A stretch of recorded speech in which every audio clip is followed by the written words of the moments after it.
Welcome to our live stream, everyone.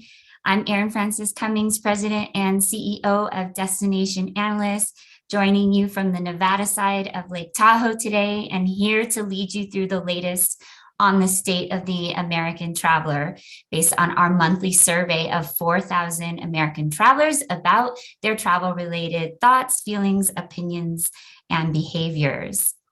Destination Analyst is a team of market researchers that works with organizations and brands around the US and greater world to identify and translate trends and provide intelligence that illuminate and guide in smart, considerate, and sustainable tourism strategies. We bring the information that answers the hows of human behavior together, but the most important work we do is to help the understanding of the why. And speaking of the whys, if you like keeping on top of travel trends, please follow us on social, where we share out important stats from our research as we gather them. Online with me and all of us today is Dave Bratton, Destination Analyst, founder and managing director, and a team member making her live stream debut, our director of marketing, Jennifer Griswold. Hi, Dave and Jen. So happy you're here with me. They are in the chat right now, so please feel free to. Okay, well, while the deck's coming up, I will share just a recap of the methodology that we use for the study. It's a monthly tracking survey of a representative sample of adult American travelers in each of the 4 US regions. And we use it to track domestic travel trends. What I'll be sharing with you today is from our survey that was collected April 16th through 21st. As always, as completed surveys from 4,000 American travelers with a confidence interval of plus or minus 1.55%. And we weight the data to reflect the actual population of the US. And this recording and deck will be made available to you at destinationanalyst.com. Miha, let's go forward to the traveler sentiment slide, which was what I'll start with. As you know, the biggest impact on travel sentiment over the last 13 months has been anxiety about the economy. So let's look at the degree to which financial concerns are weighing on travel sentiment. When asked if they or their household are better off or worse off financially than they were a year ago, just 29.1% said that they were better. Meanwhile, 32.4% said they are worse off relative to a year ago. And this represents a 3-point decline in the percent saying they are now better off compared to a year ago. And the first downward trend since November, indicating that Americans aren't feeling quite as good about their current financial situation as they were over the last few months. We also asked if they feel that the present is a good or bad time to spend money on their leisure travel. This month, 30.7% said it is a good time, while a slightly larger 33.4% said it's a bad time. Looking at the proportion of Americans who feel it is a good time to spend on travel, after a period of significant decline, this had rebounded in recent months, but has dropped slightly again and is just below where it was a year ago. 57% of American travelers expect the US will enter a recession in the next 6 months. And as it has over the last few months, these recession fears continue to trend upward.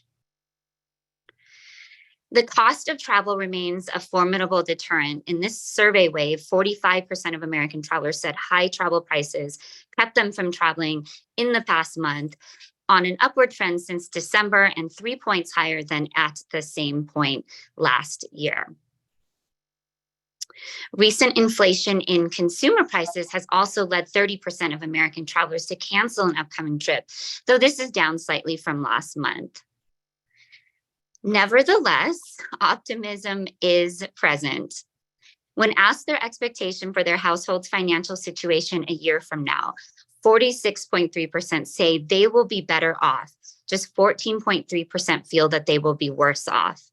In fact, optimism about their future financial prospects has been trending upward. 60.4% say they're being careful with their money because they are concerned about an upcoming recession. And while this is still a significant proportion of American travelers who are being cautious with their money due to recessionary concerns, it does represent a sizable decline from 6 months ago. Personal leisure travel budgets may be down compared to earlier this year, but remain above where they were at the same point last year at a healthy $4,082.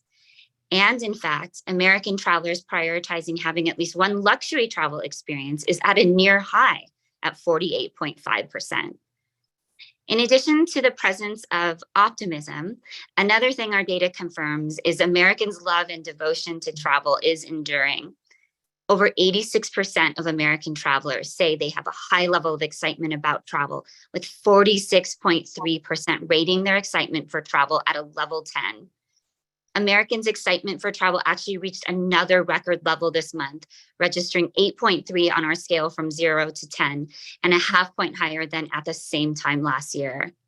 So which segments are most excited for travel right now? Let's take a look. Travel enthusiasm spans the entire US from east to west, north to south. By generation, shown by this black line, our baby boomers have roared back, expressing the highest level of travel excitement relative to the other generations. Affluent households, which is the blue line, are amongst the most significantly excited about travel this year, registering an 8.9 on the scale. And while our urban and suburban residents are at an average rate of excitement, those who reside in rural areas, shown in the black line, they continue to lag a bit behind in terms of travel enthusiasm. Families who travel with school-age children are registering above average levels of travel excitement as well.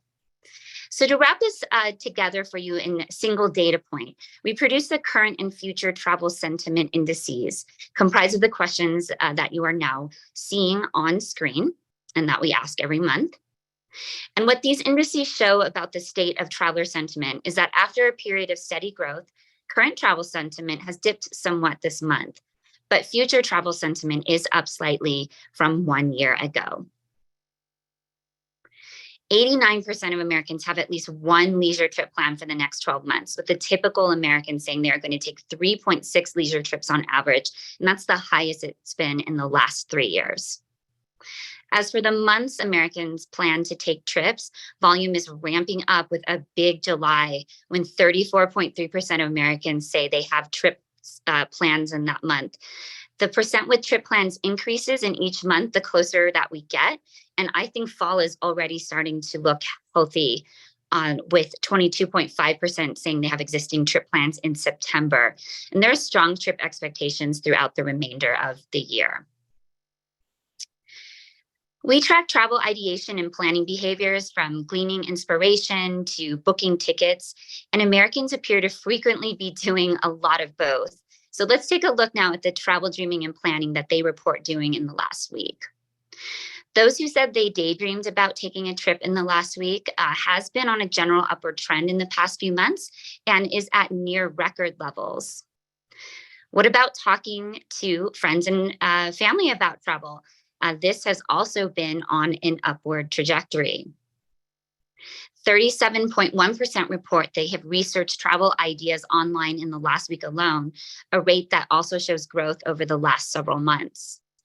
And while fewer have researched travel ideas offline, this is still at 10.6% in the last week alone. Booking or reservation activity, shown here in the green dotted line, has also increased. And indeed, those who report no engagement in travel inspiration or planning the last week is at a record low. With all this travel planning happening, let's look at booking windows, as there's an interesting story here.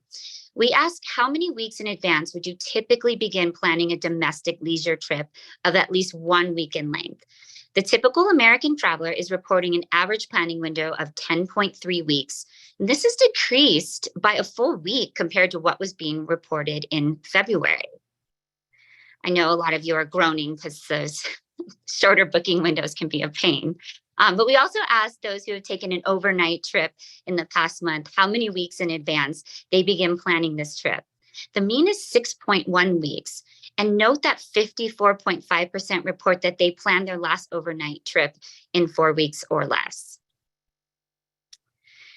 In January, we asked American travelers their predictions for the year. And Unexpectedly, we found that a wariness of the travel industry was glaring in their response. Price gouging, labor shortages, and an increasingly frustrating domestic travel experience were among the top scenarios that Americans felt would occur in 2023. And this made us wonder if the record levels of enthusiasm for travel might wane in the face of the industry's ongoing challenges. And since it's our job to keep our finger on the pulse of these feelings, we began an inquiry into this.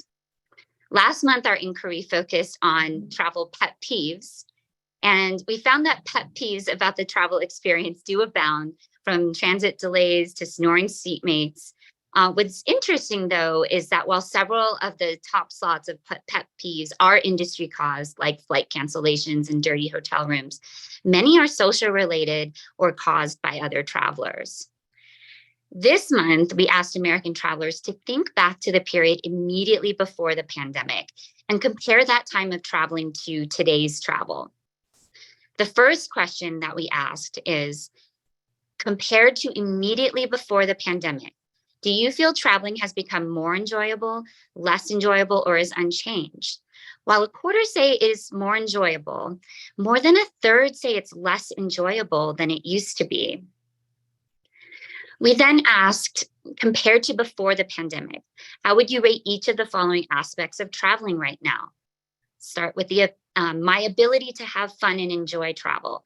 27.8% say that's improved. 19% say that it's worse. So we have a net positive there.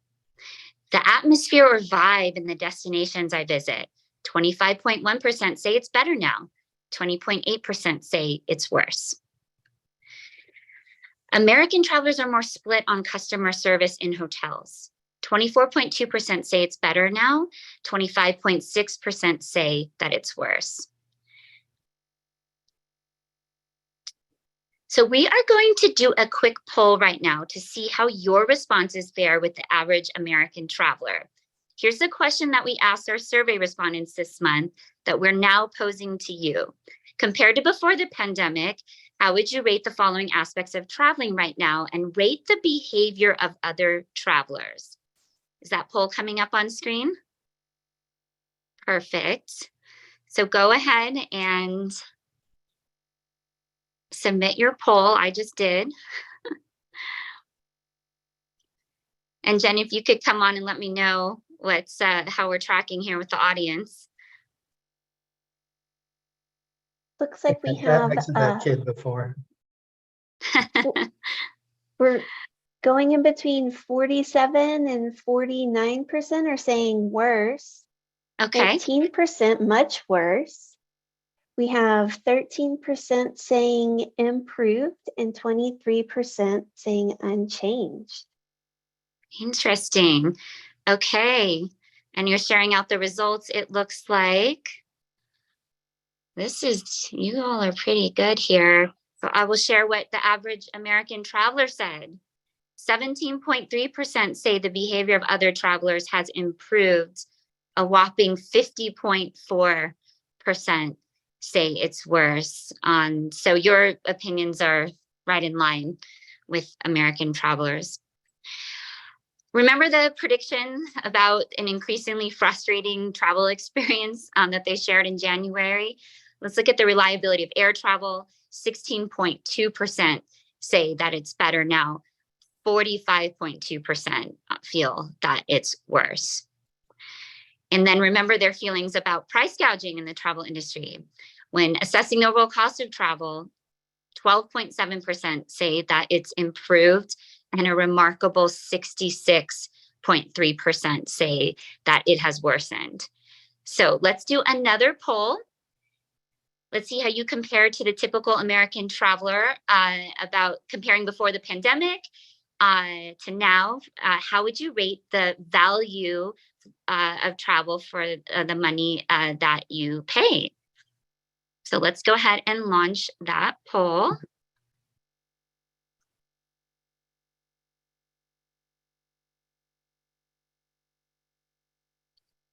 Any early trends, Jen or Dave, that you're seeing in our audience? We're seeing a lot of worse or much worse. That looks to be about 75, 80% eyeballing the numbers. Only Okay. 5% of our panelists or our attendees today say improved. Okay. Well, let's share those results out. All right. So value they receive for the money they paid for travel. 18% say it's worse, so a little more optimism than our audience today. Or excuse me, 18% say it's improved. An incredible 50.5% say that it's worse now. So here are all of those put together. On the good, the ability to have fun and the vibe in destinations. Over on the bad, the overall cost of traveling and the value they receive for what they pay. So this is really sobering, but very important for us as an industry to address as we deal with a potentially challenging period economically, and a reminder to all of us of how important communicating value will be in our positioning and our messaging. All right, so if you want further localized and targeted traveler insights to help guide your strategy and what you report to stakeholders, I'm happy to report that this is available at your fingertips through a subscription to our The State of the American Traveler Study online tool. When you buy a subscription to the State of the American Traveler Study, you can look at your target audience, whether that's recent visitors or people who like your brand, and learn things from their airline preference to their trip motivations, their media consumption habits, and much, much, much more. And if you need actionable insights for a traveler segment or a niche audience that you know is going to make a huge impact on your business, we do have a go-to resource about that on today's travelers, and that is our passion profiles. We have profiles of over 35 traveler types and segments, including foodies, art museum aficionados, fishermen, wellness travelers, agri-tourists, and many, many more available to purchase right now. So reach out if you need those. I loved sharing these latest insights with you. If you have any questions about the State of the American Traveler or any of our other services, I'm happy to share how our clients are leveraging these for their important decision-making strategy. And I do have a little more data for you as I invite Dave and our panelists to come on camera right now. And while they're getting set up for our live stream conversation of real travelers, let me share with you some information about Americans and their propensity to take international trips right now. So 30.5% of American travelers say that they are likely or very likely to take an international trip in the next year. Expectations for travel outside the United States has shown little change. It's held pretty steady at about 1/3. And then let's look at the destinations they say that they most want to visit. So this is that open-ended question where we have them right in the top places, top 5 places outside the US that they most want to visit in the next year. As it has over the last year, Italy is reigning on top, followed by the UK, and then our neighbors in Mexico and Canada, and then France and Japan round out those top spots here. Thank you for your patience with me with my technical issues this morning and letting me present to you through my phone. I'm going to hand it off to Dave now, and I will see many of you in the chat. Get your questions ready for our panel. Dave, right, handing it to you. Yes, thank you, Erin. And I hope you all enjoyed the first half of this session. As many of you know, if you've been with us for a while on these live streams, that we like to do a variety of things in the second half. And today we're going to do a Voice of the Customer focus group. And we have 5 amazing people from our VIP list. These are travelers who are planning trips abroad this year. And I'm going to introduce each of them. Let's start with Abhishek. He hails from the great city of Chicago, Illinois, and loves cultural experiences when traveling. He's going to be going to Scotland this summer. Next, we have Rena, who is from our neighbor to the south of Irvine, California. She travels to decompress and relax. She just returned from Portugal, and interestingly, also is going to Scotland this summer. Mark is from the great metro area of Dallas-Fort Worth, and he likes to break routines and explore to get out of his normal life when he travels. He's going to Iceland this summer. Number 4 on our list is Alira from Austin, Texas, one of our great entertainment cities. And she likes to see the world through a new lens when she travels. She's got her trip for this summer is one of my top bucket lists, and that's Medellin, Colombia. I can't wait to hear about that trip, Alira. And if you want to put me in your baggage and take me with you, I'll go, okay? Just let me know when the flight is. I'll be at the airport. And Katrina is from the hamlet of Parlin, New Jersey. If you haven't heard of Parlin, it's right across the bay from Staten Island and is the high school hometown, evidently, of John Bon Jovi. So very exciting there, living on a prayer in Parlin. And she likes to show her daughters the world, something she didn't feel she had the adequate chance to do as a young person. This summer trips possible are Mexico, Aruba, and Paris, France. So welcome to you all. I'm so happy to have you here.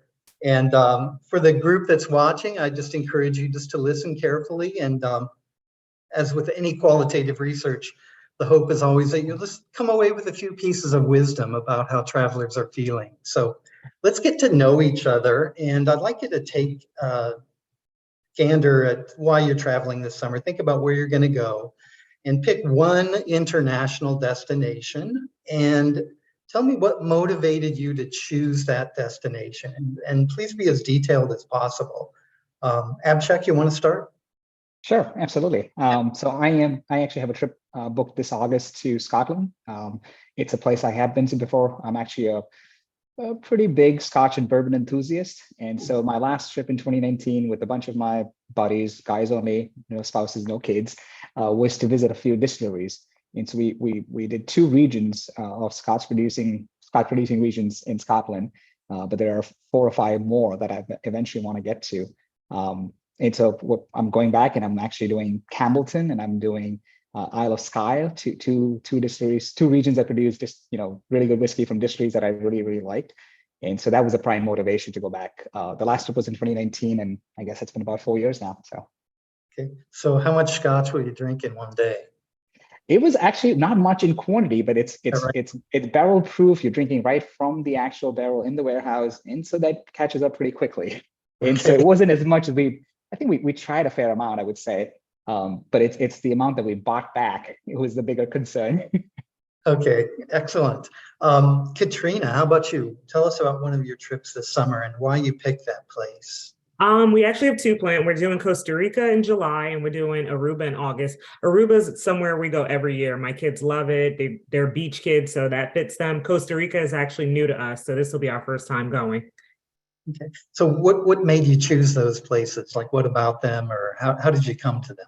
Costa Rica, I hear that once you're there, everything is fairly inexpensive. Mm-hmm. And I have daughters that love to buy things. So that sounds great to me. And then I just hear how beautiful it is, how lush, how green it is.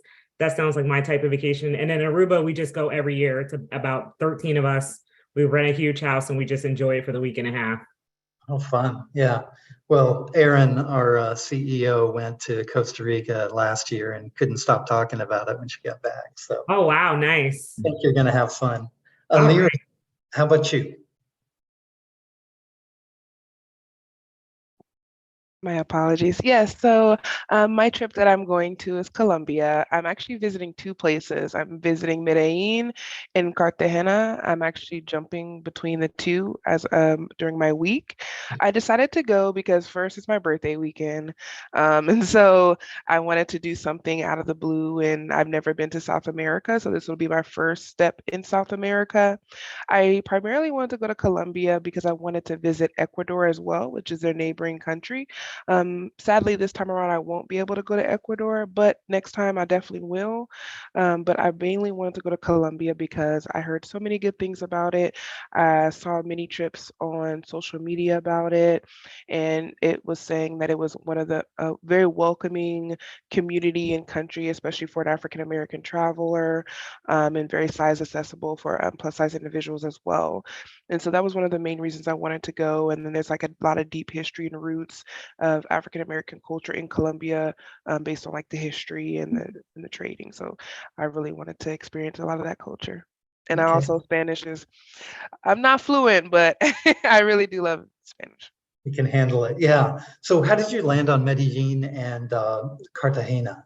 Yeah, so the deciding factor was tickets, but it was between Bogota, Medellin, and Cartagena, and it was a little cheaper to go to Cartagena, but there's a nearby town which is like an African American like slave town that I really wanted to go to, and it's also a beach town, so I also wanted to experience the ocean in Cartagena as well. And then Medellin is because of the lifestyle and the party scene, and like a lot of tourists go there as well. Great. Awesome. Thank you. Mark, how about you? Yes, this summer I was planning to go to Iceland. It's kind of a trip that I'd had planned some years ago when my wife and I were childless. This trip was kind of in this planning stages at that point, and then we found out we were having children, so it got pushed off. So it's something that was kind of what I would characterize as unfinished business. But from our standpoint, I've been to New Zealand in the past and just was very impressed with all the geothermal activity and the wonders that country had to offer. So I kind of look at this as the Northern Hemisphere's version of that destination. So really kind of looking forward to a pretty quiet place and just seeing all those geothermal wonders. Great. That sounds like a real treat. And Rena, you want to finish up? Yeah, so I am also planning Scotland. I'm just in the initial stages of that. But the last, before Portugal, just got back a few days ago, the last trip I made was in 2019 to Ireland, and just loved really the culture, the people, all the history. And it was just a very nice, easy place to travel. And so I had a friend that lived in Scotland for a number of years, and she had mentioned, you definitely need to explore Isle of Skye and a few other areas. So trying to map out exactly how to make Isle of Skye work with all the other destinations we want to go. So might be a longer trip, and I'll get ready for the whiskey tastings, Abhishek, because in Ireland, they had some big pours last time we were doing some of the tastings there at Jameson. So yeah, I love experiencing different cultures and really kind of immersing yourself in different ways of thinking, different culinary experiences. So that's what I enjoy when I travel.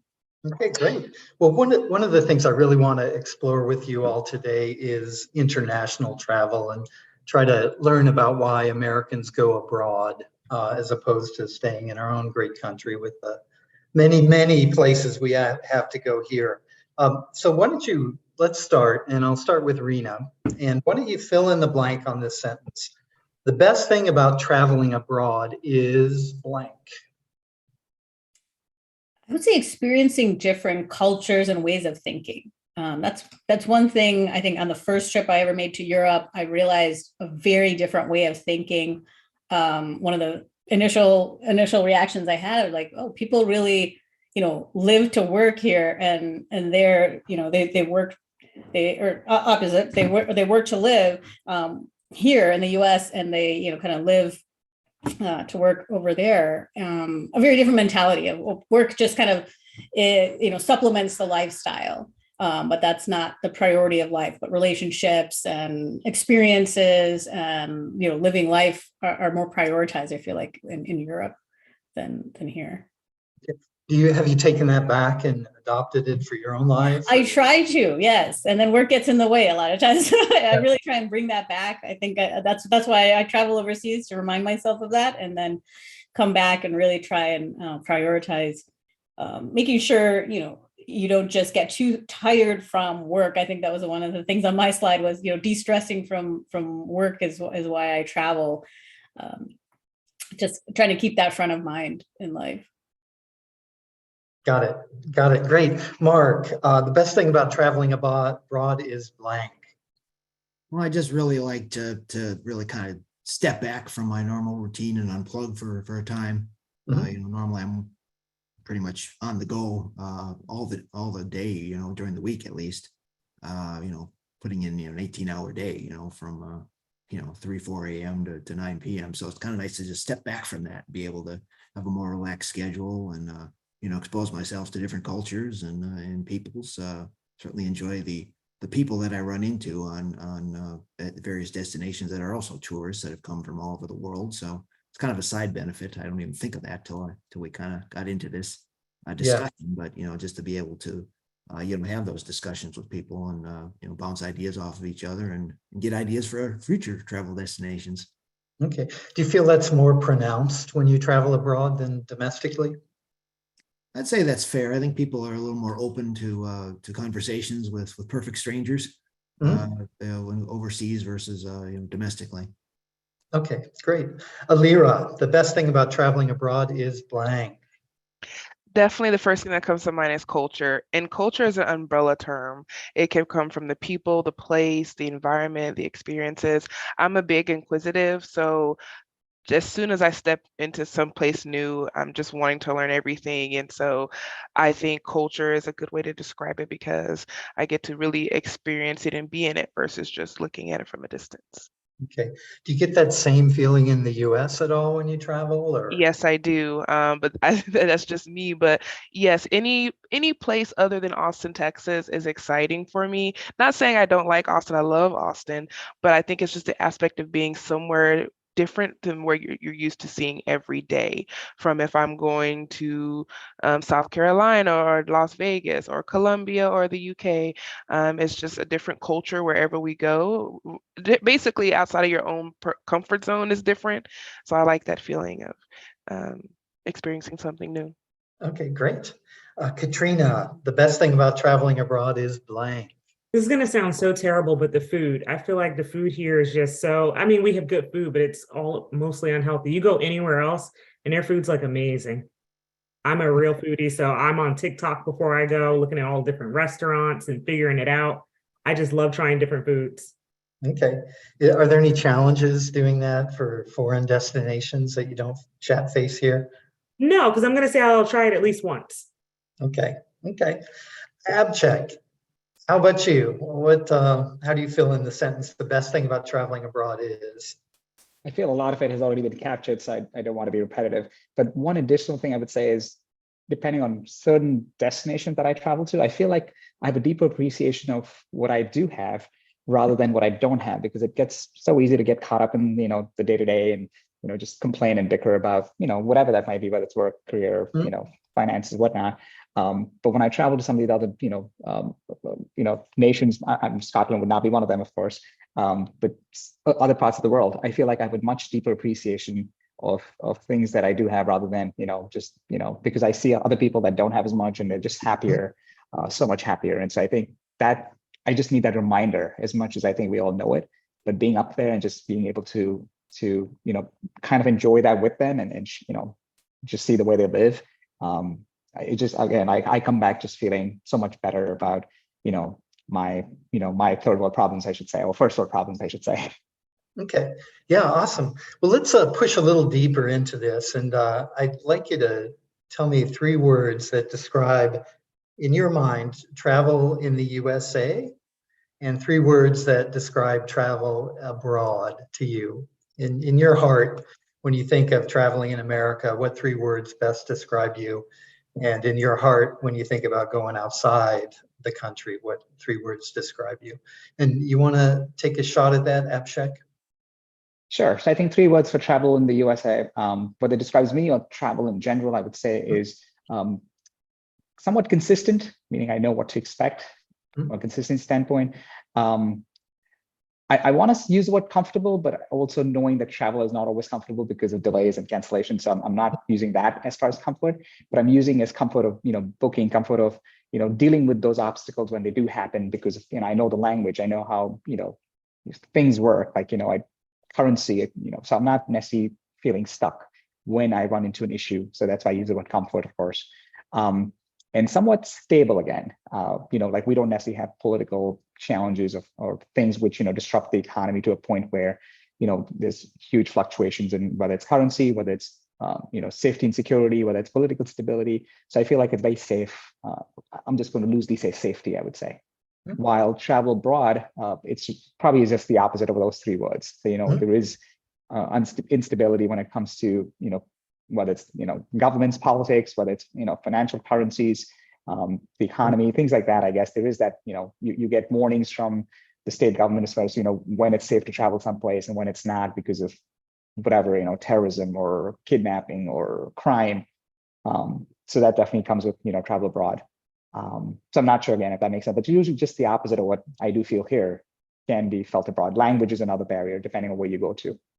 Okay, just pushing a little deeper. When you talk about safety, is there a difference between traveling in the US and traveling abroad? I How do you think so. think Like, about safety? yeah, like, in the US, I'm not looking up, the State Department's website to see what, I think they have, whether it's colors or whether it's, they tell you whether it's safe to travel. Mexico comes to mind because Mexico has been in the news for, some of the wrong reasons, of course. And so they tell you when it's safe to travel to some parts of Mexico, when it's not, based on, the loosely going to say, the drug challenges there, I guess, or just the cartel challenges. I don't have to do that when I'm traveling to the US. I'm not looking up any place per se. Whether it's, I just pick up and go, right? We do have a lot of, incidents that happen across the country as well, but it's not keeping me from traveling someplace. Like, I'm not having to think about it a second time because things can happen in my backyard as well. So while if I'm traveling to certain countries that I'm not as familiar with, maybe, more in South America, maybe in some of these countries that in the past, have had challenges, I'm going to be a little more conscientious of looking it up, researching it. Okay. So I don't know if that makes sense. Okay, yeah, makes perfect sense. Katrina, how about you? What are your 3 words for travel in the US and travel abroad? Okay, I'm going to say for the US, a bit chaotic. Our airports are not the best sometimes at getting everyone through and just the madness that is. I'm going to say expensive. We have a quick trip to Universal planned and it's adding up to more than my trip abroad. And I'll say easy, meaning that we know how to navigate the roads, what to expect, kind of like what my constituent said before. Outside the US, I would say, I feel like everything's a tad bit slower. It's more relaxing. I feel like it's going to be a unique type of experience. And I couldn't come up with a third, but that was my 2. Okay, great. Alira, what do you think? So for the US, the first thing that comes to mind is contentment. We're familiar with it. We know the US, pretty much all the same laws. It's content. You're not going to expect something outrageously different from, US metric system to the other metric system. That's like a big difference. Accents. I know when I travel to different parts of the US, I always listen for accents. Just how we're different, like especially me from Texas, going to like New York or California, it's going to be different because I'm going to say y'all. When I think of international, workout, because I'm going to be doing a lot of walking. Walking is more common in international countries. So in the US, we can get around via Uber and all that other stuff. And it's available in other countries, but primarily people walk and you're going to get your steps in internationally. I would also like to say alert as well, not in a negative form, but you're in a new environment. You're not really familiar with laws and stuff like that. So you're kind of alert just to, you're on your P's and Q's and making sure that you're trying to be, stay within yourself and not break any laws or stand out too outrageously. And those are like the 2 main things I could think of. And the 3 is kind of hard right now. That's okay. Yeah, well, thank you. Mark, how about your words for the US and traveling abroad? Yeah, I mean, just for traveling in the US, I kind of, if you're talking about the process of travel or actually the destinations, I mean, I kind of look at it as, there's certainly a fair amount of congestion, whether that's in the airplane itself or, wherever you're going, if it's a major city and just all the traffic that one has to navigate. I think it's definitely consistent. I mean, you've got a fair amount of, it's pretty clear as to what you expect, accents aside, you have a pretty good assurance that you're going to be able to understand the person you're dealing with, whether at a hotel or restaurant or otherwise. And I think generally it's pretty clear, it's, there are clear expectations, once you step out, that you don't have to, again, deal with languages or too many cultural issues or anything along those lines. In contrast, outside of the US, I kind of look at that as more of a laid back pace or relaxed kind of a scenario, whether that's just the length of a flight to get there, it just seems like that kind of sets the tone for the whole trip, to be able to, just get good food and beverage service and kind of put you in a good mood for when you land. I'd say the quality is generally pretty good as well. I mean, it certainly depends on the destination, of course, but just in terms of, accommodations and the like, I think I've had good experiences overseas. And, again, there is the other side of that coin being uncertainty.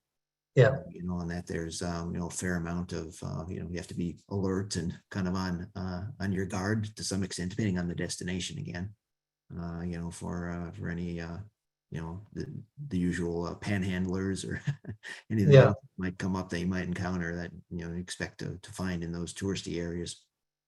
Okay. Rena, you want to finish us up on this one? Yeah. So for travel in the U.S., I think of it as diverse, and different areas of the country, feel very different with the kind of the people, the cities, and what they have to offer. Convenient, I think it's and known are two of the words that kind of came to mind as it's how to get around, what you need to do versus some of the unknowns when you travel abroad. So those are my words for the US. And for outside the US, culture, it always comes to mind, very different in a lot of the, historic was another word that contributes to some of the culture, and exotic. That was what. Okay. Well, our audience today, as you may know, is a lot of cities and states and countries and attractions and all sorts of people that work in the tourism industry. And every one of them wants the five of you to visit their place and spend money. So can you help us by telling them how they can attract you? What is it that a domestic destination, and if there's a difference for a foreign destination, what is it that they have to do to get your attention and maybe get you on a plane, get you in the car to go visit them? You want to start, Katrina? I'm going to say more family destinations. I tend to travel with my kids and my husband, so something more family oriented for me. And what does that mean? Can you give me a little more?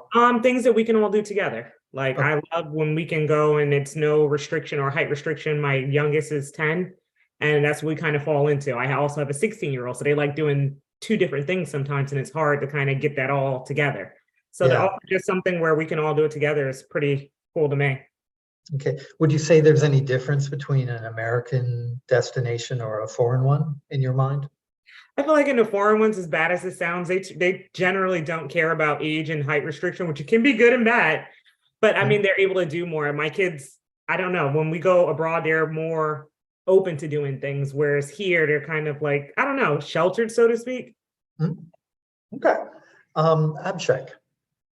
Yeah, I think we all have good awareness of some of the big metropolitan cities in pretty much, across the country, all 50 states, I would say. But I think there's just so much to see. It's such a large, diverse country. There's so much to see in a lot of these places that I don't know of. Like, yes, you could go and Google it, of course, but that's not what your head goes to Google places. For example, I'm going to say, when I think of Vegas, when I think of Nevada, I think of Vegas and I think of Reno, the Hoover Dam, and I don't think of anything else, just as an example. But if there are other places to see in Nevada that are still in close proximity to these cities, I'd love to know about that. And so, if the audience today is, they're part of, tourism bureaus or convention bureaus of certain states, help me or educate me on where else I should go, like I said, I think of South Carolina, I think of Charleston, but I don't know where else to go besides that. So if I've already been to Charleston, do I not go back to, South Carolina, or do I go back to Charleston, right? So I think there is, for somebody that's a little more seasoned and has been to a lot of these places, I want to know more about like the smaller quaint cities, not just the capital or not just the big city where you fly into. Okay. Any difference between domestic and foreign in your mind in this? I think a little bit about I think the challenge with foreign is, it's such a big world that I still haven't got to a lot of those big, metropolitan areas that one wants to get to. And so I think there's still a lot of ground to cover there compared to, in the US for me, I've been to like 35 states now, almost 40 states now, I feel like, where I've been to some of these bigger cities. But if I want to go back to those places, I don't necessarily want to spend time in Seattle, hypothetically. I want to get out of Seattle and go elsewhere if I go Okay. back to Washington. Okay. Alira, how about you? What could a destination do to attract you? Yes, so the first three things that come to my mind is number one, social media. If I see something and I'm like, oh, I've never been, then I'll save it and like try to incorporate it into like my future destinations that I want to go to. The second one is inclusivity, just making it at least showcasing all people of shapes, sizes, and colors. Because as a plus size traveler, oftentimes I have to exclude a couple of things because of not being able to do everything or not being accommodated and things like that. So those are the main, that one for me, well, the last two was inclusivity and accessibility. Okay. And Mark. Well, I think there's a fair number of things that that can be done to attract me. Certainly, obviously, just getting my attention in the first place. Whether that's advertising, whether it's television, radio, or social media. I think that the promotion of family-friendly activities or a diversity of activities, so things for adults and children or families as a whole, I think would get my attention. And I think also, in light of what's been going on in this country for the last couple of years, promotion of safety in general. Okay. Yeah. And Rena, how about you? Yeah, I tried to look for kind of off the beaten path type of trips where not a lot of people are traveling to, or, I travel to a lot of the major cities, in the US and, abroad. So I try and read articles on places that might be interesting and have a lot of things I enjoy doing, but are a little less known or less traveled to. So making it easier to get to. One of the things, just easier to travel to. Some of the places I look at, it's like, well, okay, first, how am I going to get there? And then just knowing what to do, where to go, and without doing a lot of research. Okay. All right.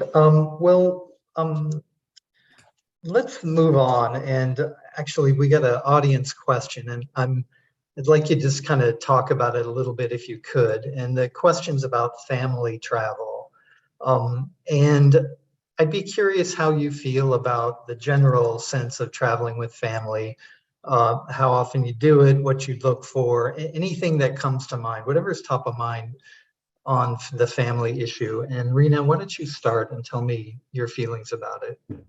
Yeah, so I'm on my own, so I don't really travel with family. I did make one trip with my sisters and my dad to India this year, just to all go as we hadn't been on a family trip probably in 15 plus years because my sisters have their own families. So I tend not to travel with family much anymore.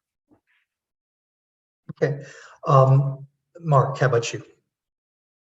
Yeah, I think from a family standpoint, there's always kind of internal family politics as to what we're going to do and what's priority and that kind of thing. So, if a destination has a wide variety of options, I'd say that's kind of what's critical.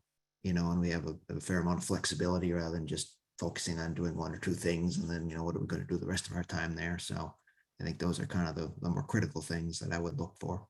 Okay.